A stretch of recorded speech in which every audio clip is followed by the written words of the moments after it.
Newsline with Faraz Shaukatali on TV1. And a very good evening to you and a warm welcome to Newsline Recording. Our guest today is Mr. Peter D Almeida, who is the Deputy General Secretary of the CMU. I'll let him tell you what it all means. It has sort of connotations to the past with Bala Tampo and so on. Good evening, Peter.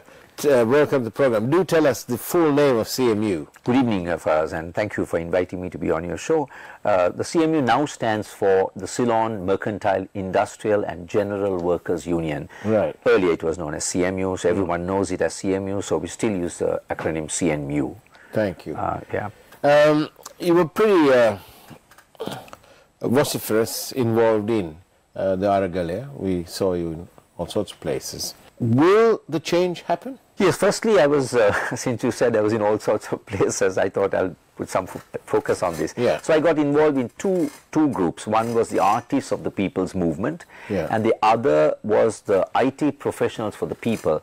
That's what really surprised me about the Aragalaya, because these IT professionals have never been on the streets protesting about anything, because a lot of them are fairly, well paid and good means. So I was very surprised. So that was one of the first things that struck me for us about this whole Aragalaya.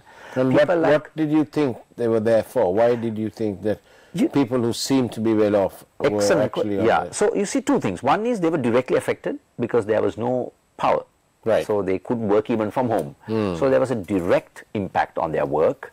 But I think there was also a greater consciousness that we just can't stand by while the country falls into such a terrible state.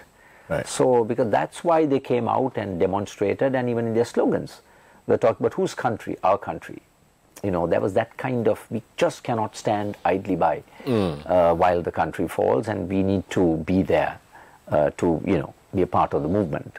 Will the change happen? Whatever the change was, will the change happen? I think we are seeing the change in the sense that, well, in terms of the outcome, firstly, the people came onto the streets for us because, you see, the Constitution says that the sovereignty of the states lies with its people. And the people exercise the sovereignty through the institutions of the executive presidency, the legislature and the judiciary. Interestingly, it is while these three organs of state were functioning that the country fell into bankruptcy. Right. It's not like they were not able to meet. So the people then realized our sovereignty must be expressed by ourselves directly on the streets. What in your mind, Peter, was the turning point for the people of Sri Lanka to come to the realization that this simply wasn't on? And what made them, what was the catalyst for them to come out on the streets in the numbers they did? Bearing in mind that for weeks before this, we had protests from farmers in all sorts of places. That's right. Newsfirst reported continuously. That's right. That's right. The farmers felt the brunt of it because, you saw the produce that they could make without. So we saw that. But, there was a complete breakdown, for us. They just couldn't get on with their lives because there's no power at home, there's no transport, there's no, kerosene. So for the really poor people, so I saw, you've seen the queues, so they just had to line up. But the people in Colombo, well, they're usually insulated from, if you like, the real world. Yes, usually they are, but this came biting their backs, right? Because there was no power. There was no power, there was no fuel, and they used to going around in their cars, so the buses were not there, but the urban poor who depend on kerosene, not gas. But you saw the gas queues and the kerosene queues, so they just couldn't cook a meal. It was that bad. Children not able to go to school, no income. Don't forget, they were all daily wage earners. Yes, so 62% of Sri Lanka's working population is on what we call a daily wage. That's 62%. Right. That's right. So no safety net for them. So they just couldn't function. That's why you saw them as well. So it was a very eclectic crowd. There was the urban middle class, even the urban upper middle class, and there was the urban poor. And then we had sections of other people who would then come by, but not the rural peasants, of course, because they couldn't get on a train and come. But so that was the nature of the struggle. So you say that the change is happening now. What is that change? Okay, firstly, as a direct outcome, that they got rid of a failed president and all those who were around him. including the governor of the central bank and all the bureaucrats who said everything is tickety-boo and failed the country. So they got rid of the president. Secondly, they got rid of a family regime. There was a Rajapaksa regime entrenched in power with all of their hangers-on, so to speak, enjoying political power and privilege. So they got rid of them. You say that we got rid of them. Yes. They've only got rid of them from the front seat. They're very much firmly in the back seat. Well, one can say that, but the fact is, the fact that that particular well-entrenched regime was knocked out has impact. I mean, they may be there, but they don't rule it, the country and the state of the affairs of the state the way they did. They don't make those appointments anymore. I'm sure, and that's where in a sense, when the President Ranil came to power, his priority was not to rebuild the country. His priority was to protect those who failed the country. Now, in a company, for us, if you appoint a new chairman, but the company has failed you, the management has ruined the company, what is the first thing that he does? Gets rid of the leadership team that ruled the country. But instead, his priority was to protect them. And that was the arrangement they made. Okay, we'll nominate you, you make sure. Yes, so he did that. But on the other hand, there is a wave of new consciousness for us, and that's what I see as the outcome.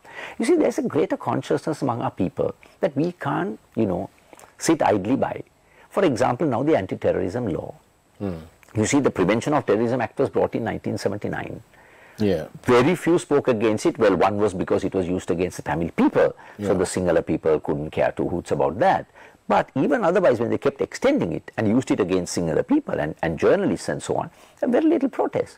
But today, as soon as the bill was announced, you see the number of people who have come out, including organizations, I might say, and Bar Association has always stood by, but more actively. So, in a way, consciousness of the issues at hand, and that we must do something about it. But isn't the Aragalaya actually the turning point or the catalyst even for some of the draconianness of this anti-terror law that they're proposing?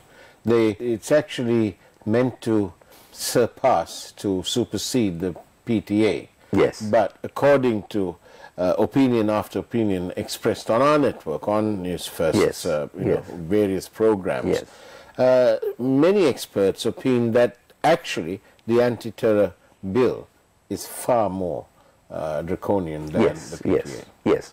We have heard, even people like Sali and a whole lot of them explain why it is so.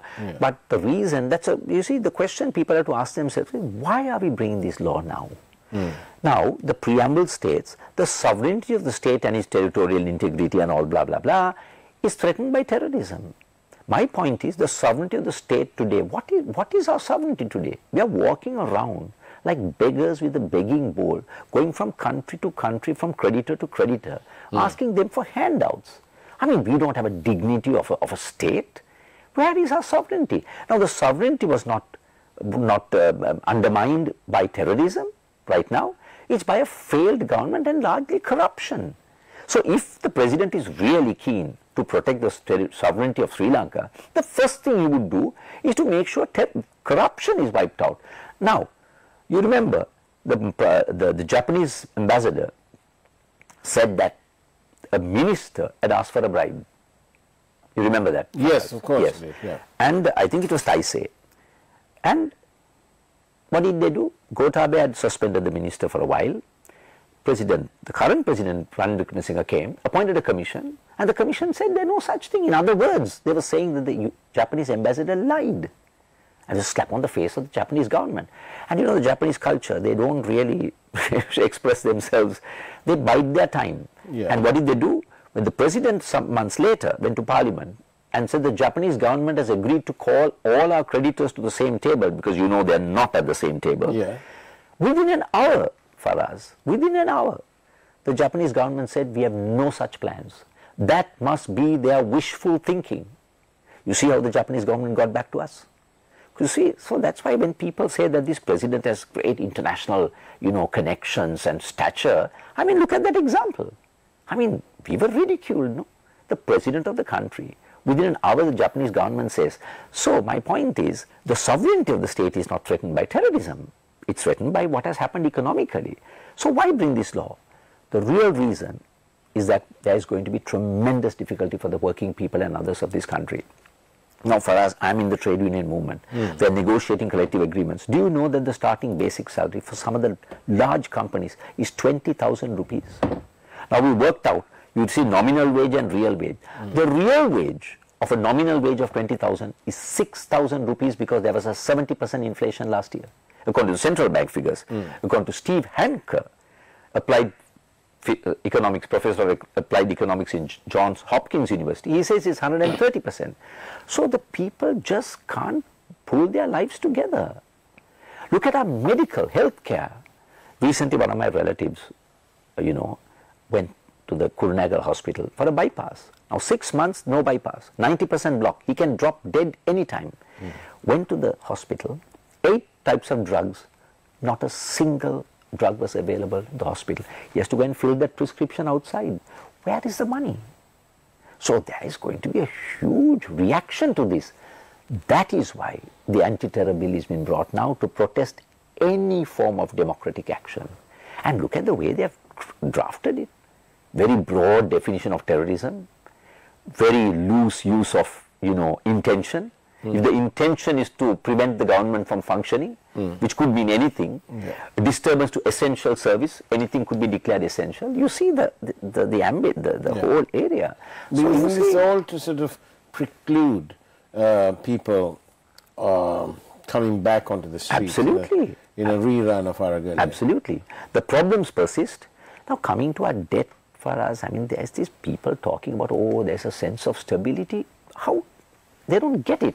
Because you see, if you have a debt, if you have a housing loan, from your salary, you have to pay a substantial amount as your housing loan, say 40%, 50%. Our debt is much more than that. You don't pay it. You don't pay the interest on it. Naturally, you will have some money. Correct. But then at one point, your creditors will come calling, no? They'll come and take over your house. Because you are not, you are not paid your dues, your repayment and your interest. So that's what they're doing. They're now come calling. As Lee Buchheit of Yanis Varoufakis, the former Greek foreign finance minister, said, they don't need your money. These creditors are predators. They don't need our money. They need our resources. That's much more valuable. That's why they're selling the telecom, electricity board, petroleum, and some of these are profits. Telecom is a profit-making institution. So they want to come at us. And yesterday, we were told that the CEB is going to be broken up into 14 different companies, including our resources. Let's explore that after this short break, in which we take a peek at this evening's headline news. And I'm in conversation, of course, with Peter D Almeida. We shall be back after this short break.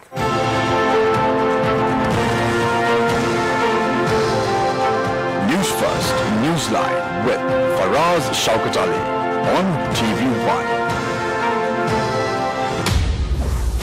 President off to the UK for King's coronation.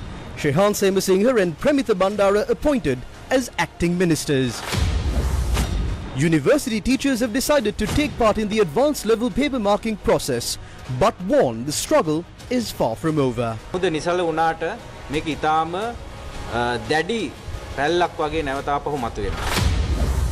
Domestic debt reworking must safeguard financial stability, stresses the IMF.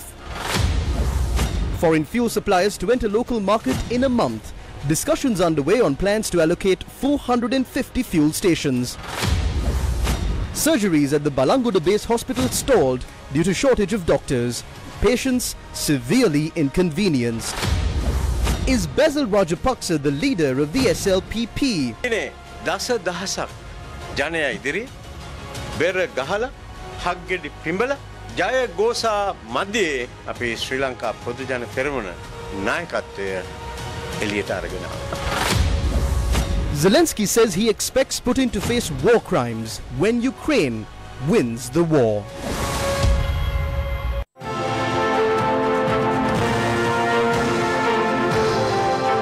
Newsfirst, Newsline with Faraz Shaukat Ali on TV1.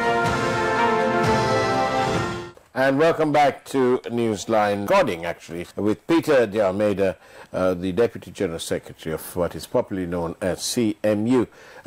Welcome back, Peter, and tell me, that was very interesting what you were saying before. Why don't you carry on and expand on it? So I was talking about the fact that, you know, if you do not repay your debt, and when your debt is a substantial amount of your GDP, you know, you will have some savings. Yes. But they are not really savings, are they? No. Because your creditors will come calling, and that's exactly what we are going to face. You see, Faraz, firstly, we don't know how much the IMF has asked us to cut our debt by. They would have given a direction to the government. See, the IMF did a sustainability study, and all they do is they do two things. One is they give you a prescription to increase revenue. Yeah. That is what we're facing today. Increase your electricity bill, your utilities, you know, no subsidies for healthcare and all that. So you face the brunt of that. An increase in taxes, both direct and indirect. Then they tell you, you need to go to each of your creditors and get a so-called haircut. All of them have to cut because our debt is not sustainable. So they made a but we don't know, the government has not been transparent about it. What is the cut that the IMF has asked us to go and get from our creditors? Now we have to go to each one of them, the private creditors, the Paris Club, Japan largely, China, India. Now China has already said we will not cut 1 cent. We'll reprofile. We will give you a further 2 years. Now if they do not agree, none of the others would agree. So Lee Buchheit, a famous debt negotiator who was interviewed by Echelon in 2021 October, he said that this is the problem. They all have to agree to the same cut. And that process takes a long time because they are all not at the same table, which is where we are. These talks have not even commenced. Meanwhile, China has shot off saying we are not going to cut. Already, Hamilton Reserve Bank has filed action in New York. So you see, we are not out of the woods at all. And the president knows it, the government knows it. That's why they're bringing legislation like the Antiterror bill, because they know sooner or later this fake situation that we have created, this false sense of economic stability will all collapse. Indeed, but there are people, for example, in Colombo who will say to you, look, Peter, things are actually better. What are you complaining about? We've got fuel. There's no gas queues anymore. Yes. And so what more do you want?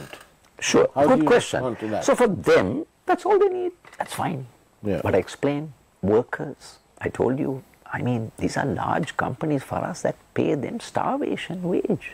20,000 starting basic. Now there's a woman. Now we always talk about real data. In a large corporation, 16 years service, 2 children, single mother, husband abandoned the family. She works in a large corporate, a company owned by a large corporate. These are not small, you know, individual business owners. After 16 years of service, she works 40 hours overtime for a month, sometimes from 5 to 9 in the night. Single mother. We looked at the numbers. If she comes to work every day, she gets an attendance bonus. If she gets an attendance bonus, she gets a production incentive. With all that, she gets 60,000 rupees. The real wage of 60,000 is 18,000. Just make a note of that. That's only a nominal wage. Now, we did the numbers. If she pays for food, her own transport to come to work, which is 5,000, her children's transport, and electricity, water, without taking into account her telephone bills, gas, or additional expenses for the children, no Aurudu celebration, no clothes, nothing. Every month, she runs a deficit of 9,932 rupees. You can talk to people like these to find out where we are. So the Colombo folks, or whoever, Colombo, Jaffna, whoever, wherever, Kandy, who only wanted gas and, you know, the fuel for their car, well and good. But a large percentage of the population are not them, and they are the ones who will feel it. And they're feeling it now. In the end, real terms, so what did the Aragalaya achieve? We know that the president of the country, who's elected with quite a big vote base, 6.9 million people. He's gone. He's gone. The family and their catchers, hangers-on, whatever you want to call them, they've left the government in what you can see. Yep. But it is their nominee, 134 people, who appointed the current president in. We have lots of consternation. We have the Archbishop of Colombo saying that no sooner this president loses his immunity by virtue of stepping down or after 2 years, he has to go for another election. That the Catholic Church will institute proceedings which are only for the moment laid aside.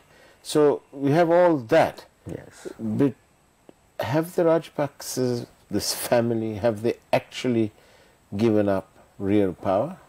Aren't they merely controlling their puppet? Well, you see, don't underestimate, in terms of parliamentary party politics, don't underestimate Ranil Wickremesinghe. You see, so... Even though he's just got the one seat. That's right, but you see now very quickly, when he came out of the swearing in, I think he was interviewed outside a temple. Yes. I don't know whether you noticed, he said, my job is to further the interest of my party. You can go back and look at that speech. I made a note of this. I said, you see, that's his first priority. He's a politician at heart, a parliamentary politician. So he's not a people's man. Definitely not. You can see that, no? He was a people's man. He'd had all these guys who failed the country locked up and charged. So you see, and he said it. It's not me who's saying it. He said, my job as a politician, you must understand, is to make sure that I take care of the interests of my party. So he's always watching to see how he can manipulate this the parliament. Largely empty party? Yes, I mean, you can try all kinds of formulations, no? Because parliamentary one politics seat, about a bonus seat. Yes. But his attempt is to, but now he has entrenched a few of his people, and he will play that game. But that's not going to be of any benefit to the people. Now, he has not held elections. Is he likely to, in your opinion? As a citizen of Sri Lanka, what's your view? Well, he certainly won't, because he'll get a good beating at the polls. And even now the SLFP had said, thank God the polls are not held. Sirisena had said. So you see, they're all uncertain of where they'll go with the elections. Isn't it shameful from a person who's actively participated in the Aragalaya and so on? Don't you find it shameful that these people without a real people's mandate are pretending to be the people's representatives? But of course, that's where our constitution is deeply flawed. But of course, it's a travesty. What are you more ashamed of? The fact that, or the fact that these people are pseudo-democrats and showing the world that they really have the mandate? I'm not ashamed of anything. I'm not even horrified. Not at all. Because this parliamentary system was built like that. Don't forget, Faraz. President Jayawardena had the resignation letters of all his MPs in his pocket. He said, you step out of line, I'll put the date on the letter and put it, and you are gone. So this parliamentary system has nothing to do with democracy. It is those who believe in this illusion who are disappointed and upset. We are not. Because you saw how it's a numbers game. It's not based on policy. You either you coerce them, or you win them over with bribes and benefits. That's how the system works. So I am not at all ashamed or horrified or anything like that. This is how the system works, and you can see it working with all its flaws openly out there for the people to see. You see, these are the very people in Parliament who jeered, called Ranil Hora. Ranil called them Hora. But now they are bedfellows, no? So that's the nature of parliamentary politics. But what we have to do instead, and that's a good lesson for our people also, are you going to rely entirely on your next vote and a change in parliament, or are you going to mobilize yourself? Now that's what the trade unions are doing. We think that as a trade union, we must mobilize our own people in our workplaces so that they can have a better bargaining power to get a better standard of living for us. And then mobilize with others to fight the larger battles against the anti-terror bill. And now don't forget, they're trying to bring a bill, so-called single law, labor law. Yeah. And today we had a discussion with the minister. What is the minister saying? The minister tried to give it a very nice, very shrewdly done. He tried to say this is about workers. You know, only 80,000 companies pay EPF and ETF. And we must make sure that every one of them pays, more people pay, even the, self-employed should pay ETF and all of that. Why and should they pay? Because they're giving us more services, or because they've mismanaged and now want us to fill in the gaps? Yes, that's possible. But so he tried to make out that this is all in favor of workers. And then he also then said, well, our investors also want very fluid, lax labor laws.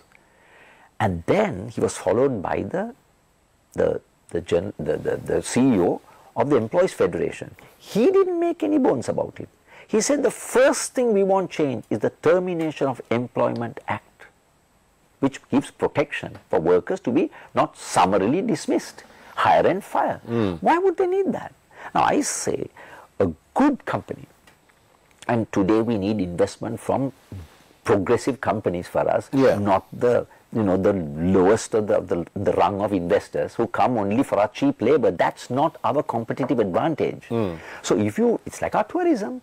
You don't want the tourists. Now there are some Russian tourists, I was told, in Galavatta, in Unavatuna area. They get a house. They work from there. They work online. God knows what they're doing. They get their salary in dollars here. All they do is buy fruit from the shops, and they buy arak. Now that's not going to bring you the foreign exchange earnings that you need from tourism. Likewise, today in Sri Lanka, we need to pull this country back and to get people's living standards improved. You are not going to do that with investors who come only because we offer them cheap labor. Is that our value proposition? Cheap labor? Really? Now there are enough IT companies who have come. They have not come for cheap labor. They pay even a $1 salary. Nobody asked for it. They did it on their own. So you need progressive companies because you need large investments. Now talking about why investors don't come, there was a report from the Hausmann report from Harvard University. He said the biggest stumbling block for investment is inconsistent government policy. He called it a binding constraint and corruption. Now Taisei, it's a large Japanese company. Now they didn't pull back because we couldn't offer them cheap labor. They said there's corruption.